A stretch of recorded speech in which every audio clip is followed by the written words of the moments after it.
It's day 7, it's August 23rd. We're on the 2016 Great Ontario Yield Tour.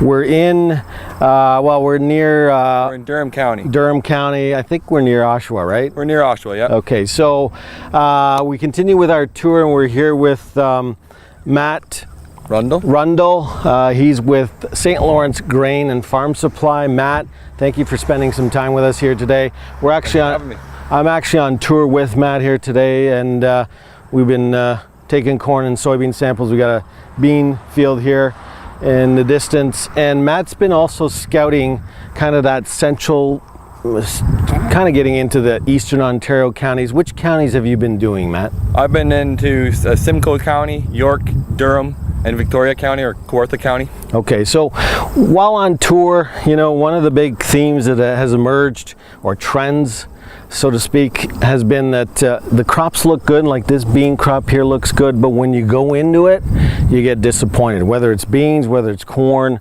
we're starting to see a lot of western bean cutworm in the corn. Not necessarily disease, but a pest that's causing some problems.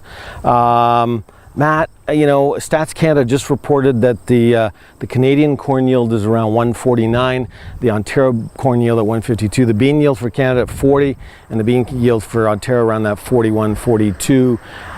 It looks like a smaller crop. It's not the crop from last year, obviously. What are you seeing while you're scouting? Do you believe that the smaller crop is going to get smaller? I think so, especially in our area. I think we might be a little lower than the average in some other counties. We were off to a pretty poor start. We're checking some rain gauges around the countryside.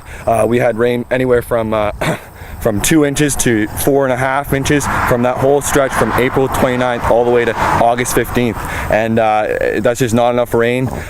So now again, it's so variable. Some fields you go into look great, some are much poorer.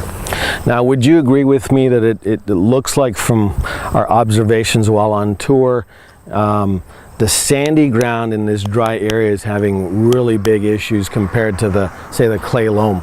I would definitely agree with that.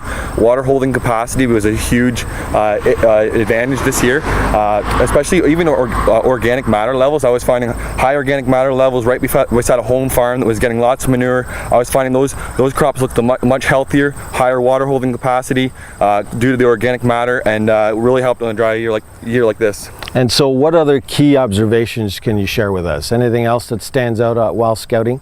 Yeah, I mean, first of all, what's been chewing yield this year is the drought. Secondly, you know, you got to give credit. Spider mites have wiped a bit of yield from us for sure. Okay. We've sprayed around the countryside. Not every field needed it. Definitely took a yield hit from spider mites this season. Even into the beginning, some of the crop had a bit of a rough start. Anything planted kind of that late May, early June, especially like beans. I mean, corn was in by then, but the beans were planted later. Just didn't have the same emergence.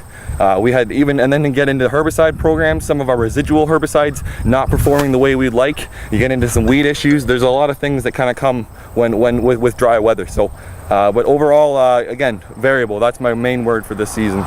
Thank you for your time. No problem. Thanks for having me.